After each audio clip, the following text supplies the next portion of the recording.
اور کل یگ کے آخری اوتار ہے کل کے اوتار، جس کا نام قرآن مجید میں لکھا گیا ہے محمد صلی اللہ علیہ وسلم. تو یہ جو آپ کی بھگوت گیتا میں لکھا ہے میرے حساب سے صحیح لکھا ہوا ہے کہ ہر یگ میں ایک اوتار آئے گا، اور آخری یگ ہے لکھا ہوا ہے کل کی پرانا میں، وہ کل یگ ہے، اور کل یگ کیا اوتار ہے کل کی اوتار. تو آپ سب کو جوڑیں گے تو پتہ لگتا ہے کہ آپ کے وید میں بھی کئی نشانی ہے محمد صلی اللہ علیہ وسلم کی، کئی بار محمد صلی اللہ علیہ وسلم کا ذکر ہے. کم از کم 100 حوالے تو میں دے سکتا ہوں جس میں محمد صلی اللہ علیہ وسلم کا ذکر ہے. اگر آپ پڑھیں گے بھوشیہ پرانا پرو 3 کھنڈ 3 ادھیائے 3 شلوکاس 5 سے 8، اس میں کہا گیا ہے کہ محمد صلی اللہ علیہ وسلم آئیں گے اور وہ ایک فارینر رہیں گے اور وہ ڈیزرٹ سے آئیں گے. لکھا ہے بھوشیہ پرانا میں پرو 3 کھنڈ 3 ادھیائے 3 شلوکا 10 سے 27 میں محمد صلی اللہ علیہ وسلم کا ذکر ہے. اگر آپ پڑھیں گے کنٹپ سکتاس اتھروا وید کتاب نمبر 20 چیپٹر نمبر 127 شلوک نمبر 1 سے 14، اس میں محمد صلی اللہ علیہ وسلم کا ذکر ہے. محمد صلی اللہ علیہ وسلم کا ذکر کئی جگہ وید کے اندر ہے، کئی جگہ پرانا میں ہے. تو اگر آپ بھگوت گیتا کو لیتے ہیں، پرانا کو لیتے، کل کی پرانا کو لیتے اور ایک مانتے ہیں، تو سارے یہ شلوکا کہہ رہے ہیں کہ آخری پیغمبر آنے والے محمد صلی اللہ علیہ وسلم ہیں اور ہمیں محمد صلی اللہ علیہ وسلم ماننا چاہیے. بھائی صاحب جی بھگوت گیتا مانتے ہیں آپ؟ دیکھیے، میں مانتا کسی کو نہیں ہوں. میں ترک کے بودھک استر پر جو میرا لاجک ایکسپٹ کرتا ہے اسی کو میں مانتا ہوں. لیکن آپ نے بھگوت گیتا کا حوالہ دیے کیا نہیں، ماننا کا مطلب وہ آنکھ بند کا ماننا، میں آنکھ کھول کر مانتا ہوں. تو آنکھ کھول کے آپ مانتے کیا نہیں بھگوت گیتا کو؟ بالکل مانتا ہوں. جو تو ماننے بھگوت گیتا میں لکھا ہے جو آنے والے آخری اوتار جو پرانا کل کی پرانا میں لکھا ہوا ہے کل کے اوتار، اس میں مانتے آپ؟ یہ قرآن کی بات نہیں کر سکوں گا کیونکہ قرآن کی بات نہیں، پرانا کل کی پرانا قرآن میں کر رہا ہوں قرآن. ہاں. قرآن کے بارے میں پران کار کا جو کہنا ہے کہ اشٹادش 82 بچنم دوئے پاپائے پر پیڑنم پنیائے پر ہتنم. اسی طرح کا ہے کہ 18 پران کا ادیش ہے کہ دوسرے کو کشٹ دینا پاپ ہے اور دوسرے کا بھلائی کرنا پنیہ ہے. میں نے کب بولا کہ دوسرے کو کشٹ دو اور دوسرے کے بھلائی مت کرو؟ میں کہہ رہا ہوں اس آدھار پر میں قرآن میں لکھے لگا دوسرے کو کشٹ دو، قرآن میں بھی لکھے دوسرے کو کشٹ مت دو، قرآن میں بھی لکھے دوسرے کی مدد کرو. تو اس کے اوپر بحث نہیں ہو رہی ہے، بحث ہو رہی ہے کل کی پرانا پہ، کل کے اوتار پہ. آپ آخری پیغمبر میں مانتے ہیں کہ نہیں یہ میں پوچھ رہا ہوں. مجھے کل کی پران کا دین نہیں ہے، کل کی پران کا دین نہیں ہے ڈاکٹر صاحب، مجھے کل کی پران کا دین نہیں ہے. تو آپ اگر بدھی کے اوپر آپ مانتے ہیں تو میری یہ آپ سے التجا رہیں گی کہ کل کی پرانا پڑھو اور یہ جانچ پڑتال کرو کہ کل کی اوتار کون ہے اور کل کے اوتار کی تحقیق کرو. آپ انشاءاللہ محمد صلی اللہ علیہ وسلم میں مانیں گے. تو میری آپ سے التجا ہے کہ آپ اس پہ تحقیق کرو کہ آخری اوتار کون ہے اور انشاءاللہ آپ کو ہدایت دیں گے اللہ تعالیٰ. ڈاکٹر صاحب ایک ریکویسٹ ہے آپ سے، میرے ایک بھائی کو دوسرا سوال پوچھنے کے لیے دیا، ایک چھوٹا سا سوال پوچھ سکتا ہوں؟ ایک چھوٹا ویری کیجئے. مسلمان لوگوں کو جب کوئی ہندو ملتا ہے تو بولتے ہیں اس کا آداب ہے، لیکن کسی مسلمان کو بولتے ہیں السلام علیکم. مجھے لگتا ہے کہ ایک مسلمان ہندو اور مسلمان کے بیچ بھید بھاؤ کرتا ہے. کرپیا آپ اسپشٹ کیجیے اس کو. بھائی صاحب کا سوال ہے کہ اگر کوئی مسلمان ہندو سے ملتا ہے تو آداب عرض کرتا ہے، اگر کوئی مسلمان سے ملتا ہے تو السلام علیکم کو کہتا ہے، تو ہندو مسلمان میں بھید بھاؤ کیوں؟ بھائی صاحب ہندو مسلمان میں بھید بھاؤ تو رہے گا، میں آپ کے سوال کا جواب دوں گا، کیونکہ ہندو ہندو ہے، مسلم ہے، لیکن ایک دوسرے کا ساتھ دینا چاہیے اور ایک دوسرے کو سمجھنا چاہیے. پہلے بھائی صاحب جس نے سوال کیا تھا انہوں نے مجھے آداب کہا تو میں نے ان سے کہا السلام علیکم، کہا کہ نہیں؟ جی کہا نا. ہندو نے مجھ سے کیا کہ آداب کہا کہ نہیں؟ میں نے ان سے سلام کہا کہ نہیں؟ جی میں غور کیا تھا. غور کیا ماشاء اللہ، لیکن تو غور کیا تو کہا کیوں نہیں کہ آپ نے ایسا نہیں کہا؟ وہ ہندو بھائی نے مجھے آداب کہا. ڈاکٹر صاحب جی ہاں، you are not only one Musliman, I see lakhs of Musliman, but this quality find only in you. only in me ماشاء اللہ. Only in you. بھائی صاحب کہہ رہے کہ وہ خود مسلمان کو جانتے، صرف مجھ میں دیکھا کہ میں نے سلام کہا. جی اس کی وجہ یہ ہے کیونکہ علماء میں اختلاف ہے کہ آپ غیر مسلمان کو سلام کر سکتے کہ نہیں. پہلا یہ جان لے السلام علیکم کی معنی کیا ہے. السلام علیکم کی معنی ہے کہ آپ پہ سلامتی ہو. السلام علیکم ورحمۃ اللہ وبرکاتہ، آپ پہ سلامت رہے، رحمت رہے اور برکت رہے. نا اس میں اختلاف ہے مسلمانوں میں، مسلمان علماء میں، کہ آپ غیر مسلمان کو سلام کر سکتے کہنے، غیر مسلمان کے سلام کا جواب دے سکتے. اس میں اختلاف ہے کیونکہ ایک حدیث ہے جس میں اللہ کے رسول فرماتے ہیں، کیونکہ ایک حدیث ہے جس کے اندر یہود لوگ مسلمان کو کہتے السلام علیکم. السلام علیکم کا معنی آپ پہ موت ہو. سام کے معنی موت. السلام علیکم آپ پہ موت ہو. تو اللہ کے رسول نے فرمایا آپ کو علیکم ان پہ بھی. تو یہ حدیث ہے، صحیح حدیث ہے. یہود لوگ کہتے تھے مسلمان کو چھیڑنے کے لیے السلام علیکم آپ پہ موت ہو. تو اللہ کے رسول نے فرمایا آپ کو علیکم آپ پہ بھی ہو.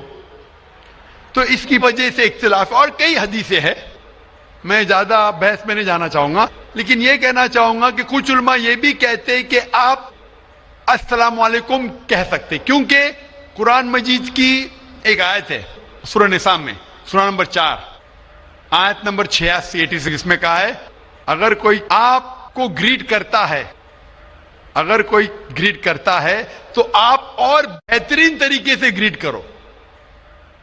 اگر کوئی آپ کو گریٹ کرتا ہے اور بہترین طریقے سے گریٹ کرو، یا کم از کم اتنا.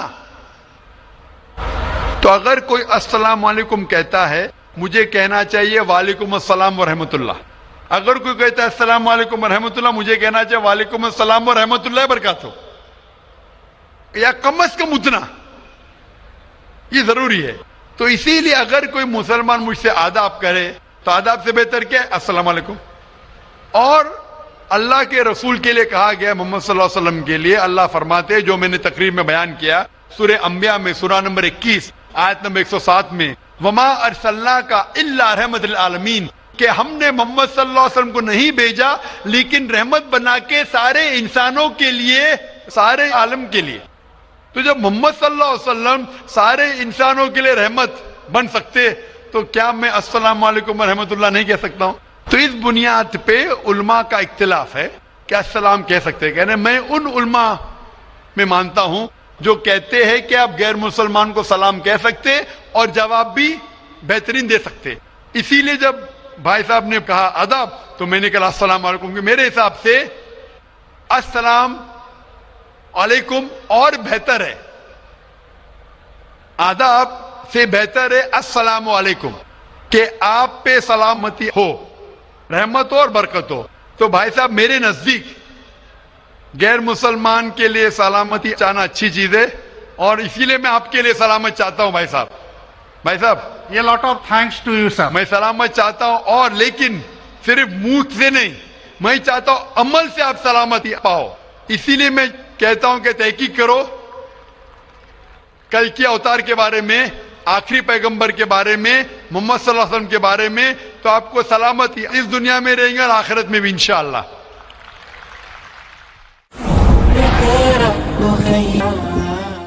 اگلا سوال مائک نمبر 3 سے، وہاں پر اگر کوئی غیر مسلم بھائی ہیں تو وہ سوال کر سکتے ہیں. ہاں نمسکار، میرا سوال یہ ہے کہ میں دوائی دکان آیا ہے، اور دوائی دکان کے بغل میں میں نے 2 طبقے کو آپس میں لڑتے ہوئے دیکھا، جس میں کہ ایک بریلوی سماج اور ایک دیوبندی سماج تھا. تو بریلوی کہتے ہیں کہ دیوبندی لوگ صحیح نہیں ہے اور بریلوی صحیح ہے. تو اس کا بنیاد کیا ہے، جڑ کیا ہے، مجھے اس کی جانکاری چاہیے. سوال تھوڑا ڈیفیکلٹ ہے. بھائی صاحب نے کوئی ڈیفیکلٹ سوال کہا ہے لیکن جواب بہت آسان ہے. سوال ڈیفیکلٹ ہے لیکن جواب آسان ہے،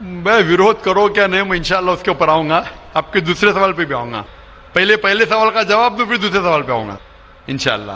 بھائی صاحب کا سوال تھا کہ وہ دوا کی دکان میں ہے اور دیکھتے ہیں کہ مسلمان جھگڑ، ایک دیوبندی ایک بریلوی ہے، اس میں سے صحیح کون ہے؟ دونوں بولتے ہیں کیا میں صحیح ہوں اور دوسرا غلط ہے. بھائی صاحب یہ دیوبندی لفظ کہاں سے ہے؟ جو دیوبند سے فارغ ہوتے دیوبندی کہتے ہیں، جو بریلی ایک جگہ ہے بریلی سے فارغ ہوتے تو بریلی کہتے. کون سے یہ؟ وہ مسلمان سے یہ جو قرآن پہ عمل کرتا ہے، جو قرآن اور صحیح حدیث پہ عمل کرتا ہے، چاہے دیوبندی ہو، بریلوی ہو، ندوی ہو، مدنی ہو، کوئی بھی ہو، کدھر سے بھی ہو، ہندوستانی ہو، امریکن ہو، سعودی ہو، جو قرآن کے پیغام پہ عمل کرے، جو اللہ نے فرمایا اس کے اوپر عمل کرے اور اللہ کے رسول کی صحیح حدیث پہ عمل کرے، وہ صحیح ہے۔ اسی لیے جاننے کے لیے کون صحیح ہے، آپ کو قرآن مجید تو ترجمے سے پڑھنے پڑے گا۔ اگر قرآن مجید ترجمے سے نہیں پڑھیں گے تو مشکل ہے جاننے کے لیے کون صحیح ہے کون غلط ہے۔ تو میری تقریر کی بنیاد تھی یہ، سوال مشکل تھا، جواب بہت آسان ہے۔ جو قرآن پہ عمل کرے اور اللہ کے رسول کی صحیح حدیث پہ عمل کرے وہ لوگ صحیح ہے۔ آپ کا دوسرا سوال، یہی لوگ نے آپ پہ تنقید کی۔ بھائی صاحب، ہاں دوسرا سوال میرا سن لیجیے۔ بھائی صاحب میرا جواب تو پہلا سنو نا۔ آپ نے بولے کہ لوگ تنقید کرتے ہیں، ایک اصول ہے کہ جو بھی مشہور ہے اس کے اوپر لوگ تنقید کریں گے۔ دنیا میں سب سے بہترین انسان کون، دنیا میں سب سے مشہور انسان کون؟ آدم علیہ السلام سے لے کے آج تک کے ہسٹری میں سب مانتے ہیں کہ سب سے بہترین انسان محمد صلی اللہ علیہ وسلم ہے۔ نہ ہی مسلمان، غیر مسلمان بھی کہتے ہیں۔ اگر آپ کتاب پڑھیں گے مائیکل ایچ ہارٹ کی 100 most influential people in history, 100 سب سے زیادہ انفلوئنشیل دنیا میں نمبر 1 پہ وہ کہتے ہیں محمد صلی اللہ علیہ وسلم۔ آپ جانتے ہیں سب سے زیادہ کتابیں اگر کوئی انسان کے خلاف لکھی گئی ہے وہی محمد صلی اللہ علیہ وسلم۔